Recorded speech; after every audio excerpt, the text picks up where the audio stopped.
Hi friends, सरे लोहे शाम फिराक फिर एपिसोड 25। इस स्टोरी को सुनने के लिए please like my channel and subscribe करना बिल्कुल ना भूलें। अस्सलाम वालेकुम। वो जोसेफ के साथ सामान उठाए अंदर दाखिल हुए तो रिजवान ने सलाम में पहल की। वालेकुम अस्सलाम रजी, तुम कब आए? रजीन ने सामान मेज़ पर रखते हुए इसकी जानिब मुस्कुरा कर देखते हुए पूछा। आधे घंटे से इंतज़ार कर रहा हूँ। खैर, इंतज़ार तो मैं बरसों से कर रहा हूँ, लेकिन तुम दोनों क्या पूरा बाज़ार ख़रीद लाए हो?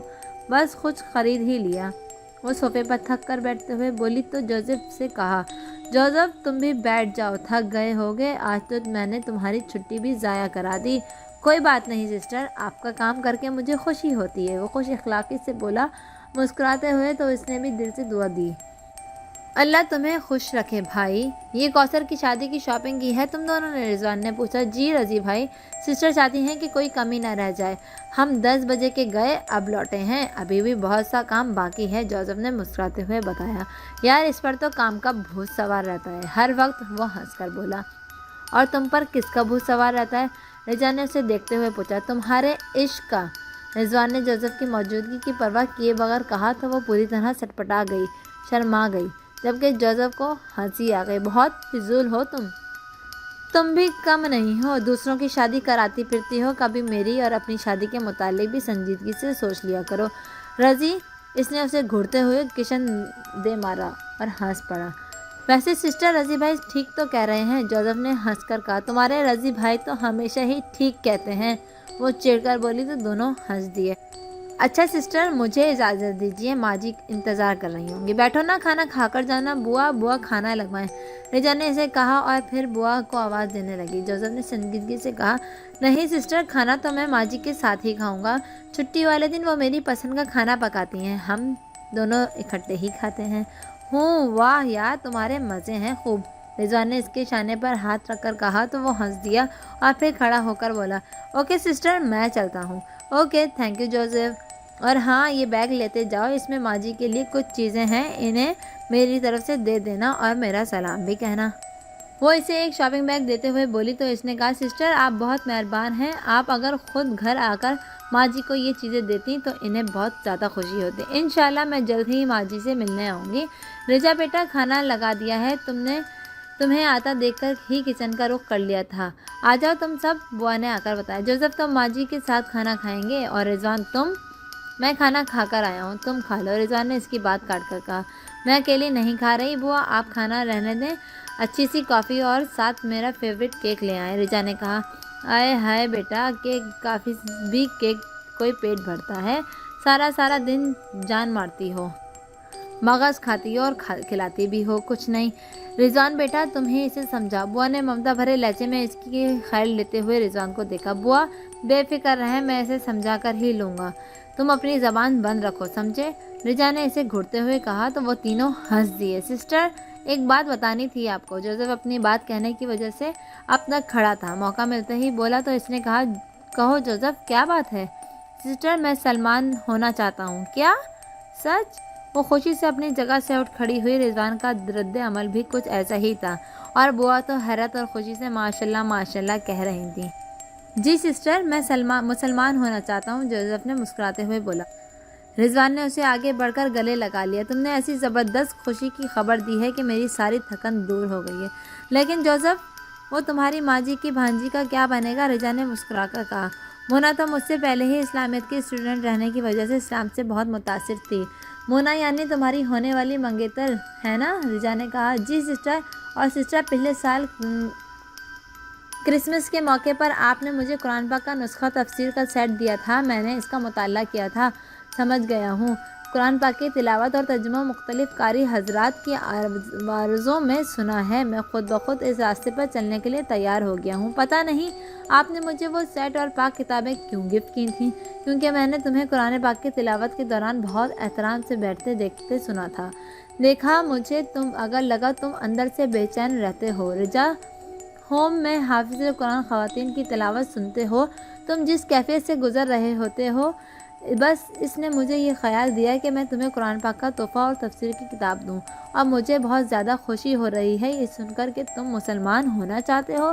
رجا نے مسکراتے ہوئے سنجیدگی سے کہا، تمہارے خاندان والے، تمہاری کزن یعنی منگیتر کے خاندان والے شدید غصے کا اظہار کریں گے۔ رضوان نے سنجیدگی سے کہا، رضوان بھائی، میرا اور مونا کا خاندان مختصر ہے، اس کے بھائی بہن شادی شدہ ہیں، ماں باپ ہیں نہیں، اس نے سمجھا لیا ہے، پھر مسلمان ہونے کے بعد ہمارا خاندان تو نیا ہو جائے گا، ہم تو اپنے خاندان میں شامل ہو جائیں گے۔ مسلمان خاندان میں؟ جوزف نے سنجیدگی سے کہا، یہ تو ہے، پھر کب کلمہ پڑھ رہے ہو؟ رضوان نے اس کے شانے پر ہاتھ رکھ کر پوچھا۔ اس جمعے کو جامع مسجد میں قبول اسلام کے بعد میں چاہتا ہوں کہ مجھے مسجد میں میرا اور مونا کا نکاح ہو جائے اور سادگی سے رخصتی ہو جائے۔ بہت عمدہ، بہت زبردست یار، تم نے تو روح خوش کر دی۔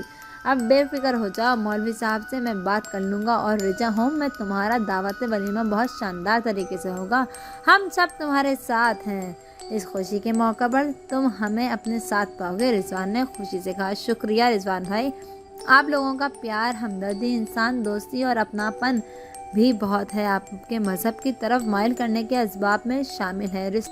سسٹر رجا نے لڑکی ہو کر اتنا نیک اکیلے شروع کیا، اور اللہ کی مدد سے آپ جیسے دوست بھی انہیں میسر آنے لگے۔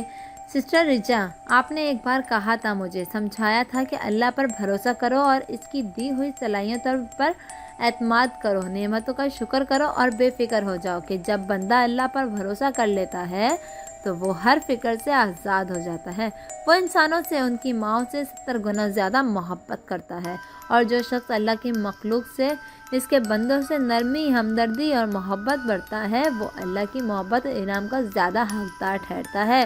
اور سسٹر رجا، میں نے آپ کو رضی بھائی کو دیکھا ہے، آپ نے اللہ کے بندوں پر نرمی اور نیکی برتی ہے، اور اللہ نے آپ کے کام اور کاروبار میں برکت دی ہے، اللہ آپ کے راستے سے ہر مشکل آسان ہو جاتی ہے۔ میں بھی اسی اللہ سے محبت کرنے لگا ہوں جو اپنے بندوں پر اتنا مہربان ہے، جو اپنے بندوں سے محض ایک دعا کے فاصلے پر موجود ہے۔ جوزف نے سنجیدگی سے کہا تو وہ تینوں مسکرا دیے۔ سچ کہا بیٹا تم نے، جیتے رہو، مجھے تم پر شروع سے ہی اپنے لگتے تھے، بوا نے جوزف کے سر پر دستے شفقت پھیرتے ہوئے پرنم لہجے میں کہا۔ بوا، یہ آپ اپنا ہی ہے، اور آپ کی رجا بیٹی بھی کم نہیں ہے، وہ آج بھی کر سکتی ہے، مجھے بھی تو آج ہی معلوم ہوا ایک اور نیکی کمائی ہے۔ رضوان نے رجا کو رشک کے محبت بھری نظروں سے دیکھتے ہوئے کہا، میری رجا تو ہے ہی نیک پروین، اللہ اسے نظر بد سے محفوظ رکھے۔ بوا نے رجا کو اپنے ساتھ لگاتے ہوئے گلے ہوئے محبت سے کہا تو ان دونوں نے دل سے آمین کہا، اور رجا کے لبوں پر ایک اداسی سی مسکان لہجے میں بھر کر آ کر دم توڑ گئی۔ وہ فیکٹری آفس میں بیٹھی اخبار دیکھ رہی تھی کہ ایک خبر نے اس کی بری طرح چونکا دیا، اور تصویر دیکھ کر اس کے دماغ میں بجلی سے کڑکی۔ یہ لکی کی تصویر تھی۔ لیاقت عرف لکی پولیس مقابلے میں ہلاک، یہ سرخی لگی تھی۔ رجا کو حیرت کا جھٹکا، اس نے پوری خبر پر نظر ڈالی جس کا خلاصہ یہ تھا، لیاقت عرف لکی سیٹھ شرابی کی بیٹی سے شادی کے بعد اس کی دولت پر قابض ہونا چاہتا تھا، وہ ہیروئن کی اسمگلنگ کرنے والے گینگ میں بھی شامل تھا۔ گزشتہ رات اس کی بیوی سیٹھ شرابی کی بیٹی نائلہ نے پولیس کو اس کے مشکوک سرگرمیوں کی اطلاع دی۔ چونکہ لکی نائلہ کو جانے سے مار دینے کی دھمکی بھی کئی بار دے چکا تھا، لہٰذا نائلہ بیگم نے اسے ہیروئن اسمگلنگ کرنے کے گناہوں میں جرم میں ملوث ہونے کی تصدیق ہونے پر پولیس کو خبر دی، اور پولیس نے گزشتہ رات لکی کو اس کے ساتھیوں سمیت اس کے خفیہ اڈے سے گرفتار کرنے کی کوشش کی۔ لکی اور اس کے ساتھیوں کی جانب سے فائرنگ شروع ہو گئی، اور پولیس کی جوابی فائرنگ سے لکی اور اس کے 2 ساتھی ہلاک ہو گئے۔ لکی ایک زمانے میں گلوکاری کے شعبے میں جانے کے لیے پر تلا ہوا تھا، لیکن ناکام رہا۔ اس نے 1 سال قبل سیٹھ شراوتی کی بیٹی سے شادی کی تھی۔ رجا نے پوری خبر پڑھنے کے بعد گہرا سانس لبوں سے خارج کیا اور کرسی سے سر ٹکا دیا۔ اسے لکی کی اس رسوا کن موت پر افسوس ہو رہا تھا، اور وہ اس بات پر اللہ کا شکر ادا کر رہی تھی کہ اس ساری خبر میں اس کا نام کہیں نہیں تھا، ورنہ صحافی لوگ تو اس قسم کے واقعات میں مجرم اور مقتول کے سارے کھاتے کھول کر سامنے رکھ دیتے ہیں۔ اس کا چہرہ پسینے سے بھیگ گیا تھا، دل جو خوف سے دھڑکا تھا اب آہستہ آہستہ سنبھل رہا تھا۔ اس نے فوراً پانی کا گلاس اٹھا کر ہونٹوں سے لگا لیا۔ اسی وقت اس کے موبائل فون کی بیل بجی۔ ہیلو رجی، کیسے ہو؟ اس نے اس کا نمبر دیکھ لیا تھا، موبائل آن کرتے ہی کان سے لگایا تو پوچھا، تو الٹا اس نے اس سے پوچھ لیا، तुम तो ठीक हो ना? तुम्हारी आवाज़ को क्या हुआ? कुछ नहीं, बस घबराहट हो रही थी, अब ठीक हूँ। अखबार पढ़ा तुमने? रिजवान ने भी लकी वाली खबर पढ़कर इसे फ़ोन किया था। हाँ, अभी पढ़ी है वो खबर, इसीलिए अपसेट हो रही थी शायद।